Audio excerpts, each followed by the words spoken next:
La violencia en México. La violencia, desde el punto de vista del derecho, se relaciona con la violación a la ley y se objetiviza en hechos delictivos. Según los datos presentados por el diario inglés de The Independent sobre el índice global de criminalidad del 2016 de la consultoría británica Mary's Maplecroft, México se encuentra entre los 13 países más peligrosos del mundo, ocupando el tercer lugar de este reporte. La violencia parece ser un tema que siempre está presente en nuestro país, y uno de los principales motivos por los cuales México es considerado como uno de los países más violentos e inseguros del mundo son cosas como el narcomenudeo, la corrupción, la delincuencia organizada, la desigualdad social y el tráfico de armas. Pero, ¿y si esto también pasa en otros países? ¿Por qué México ocupa uno de los lugares más altos? Bueno, pues esto se debe a la mala ejecución que ejerce el gobierno sobre estos actos. Este tema es algo que nos afecta directamente a los estudiantes y adolescentes, pues somos las principales víctimas de estos sucesos. Vivimos nuestra vida diaria rodeados de actividades peligrosas que atentan con nuestra seguridad, las cuales lamentablemente ya percibimos como cotidianas.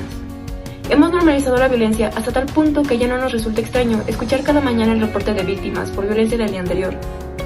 Y es por este motivo que decidimos abordar este tema, para tratar de dar una solución a esta situación tan devastadora por la cual estamos atravesando. Yo les vengo a hablar sobre las normas vigentes aplicables en la violencia de México que atenta contra la seguridad de los ciudadanos.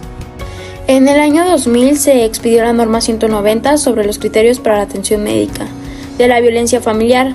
Con la aprobación de la norma, en México, al igual que en otros países, se reconoce que la violencia familiar es un problema de salud pública y por tanto se deben destinar recursos para su atención.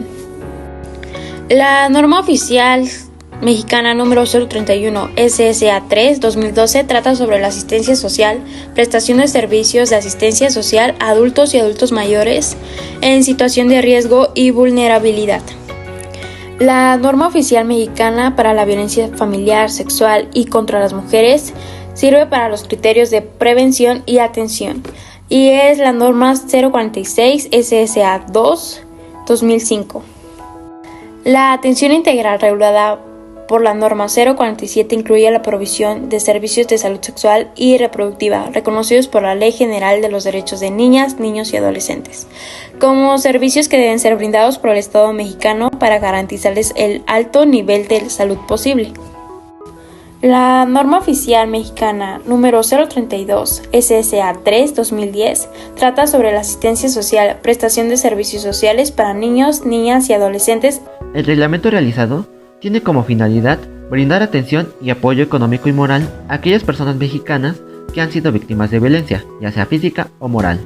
Además, busca sancionar, de acuerdo a las leyes federales y estatales, a aquellas personas que cometan este tipo de actos, y en lo posible, erradicar la violencia mediante la educación.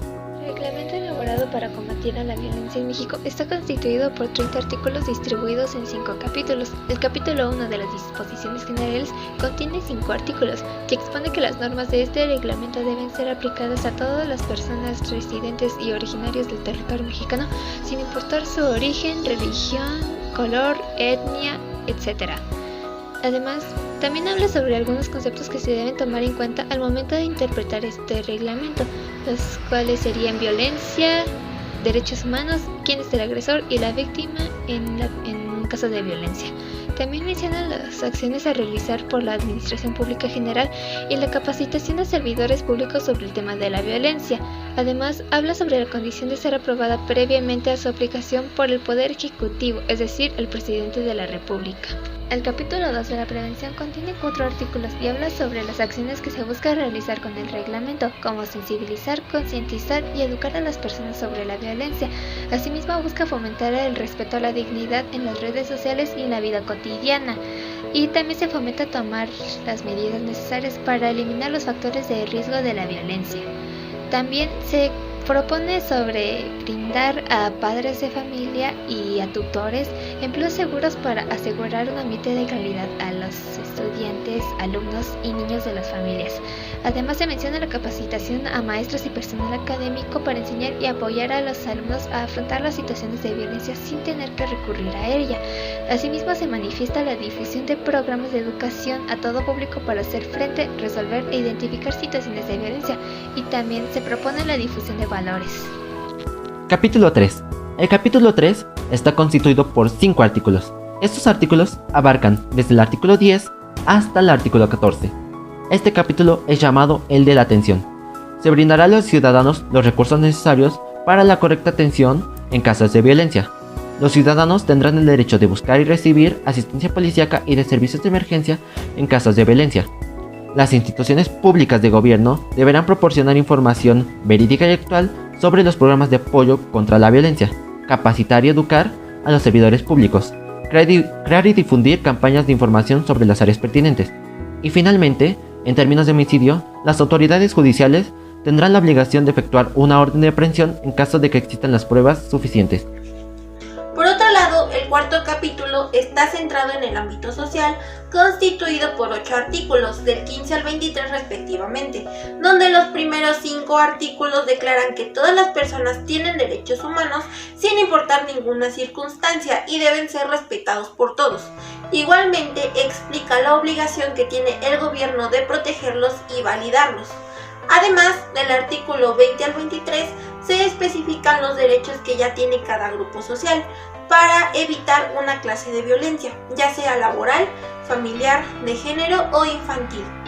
Por último, el quinto capítulo está constituido por los últimos 7 artículos, que se concentran en las sanciones en caso de no cumplir con las normas establecidas en este reglamento. Según el nivel de la falta, será la sanción dictada por un juez. Dentro de los principales efectos que podría tener la aplicación de nuestro reglamento, se encontrarían principalmente el sancionar de manera justa e imparcial a todos aquellos agresores, ya sea desde un contexto social o un contexto familiar, llevando a cabo un estudio de su caso, y un juez determinaría aquella sanción que se le podría imponer, desde cárcel hasta servicio social, etc., según el estudio del caso. Aparte de eso, se impondría una remuneración económica hacia las víctimas o víctima de esta agresión para llevar a cabo un proceso de rehabilitación, ya sea físico o psicológico. Físico, desde el pagar un tratamiento médico, pagar medicinas o incluso algún aparato que se necesite para la vida según el grado de agresión que se haya dado, así como también en un proceso psicológico para llevar a cabo la paga de un psicólogo y tratar aquellos traumas que haya podido dejar como secuela la agresión. De igual manera se impondría una forma de educación hacia agredidos como agresores para evitar cadenas de agresión y tener una mejor sociedad dentro de lo que tenemos ahora.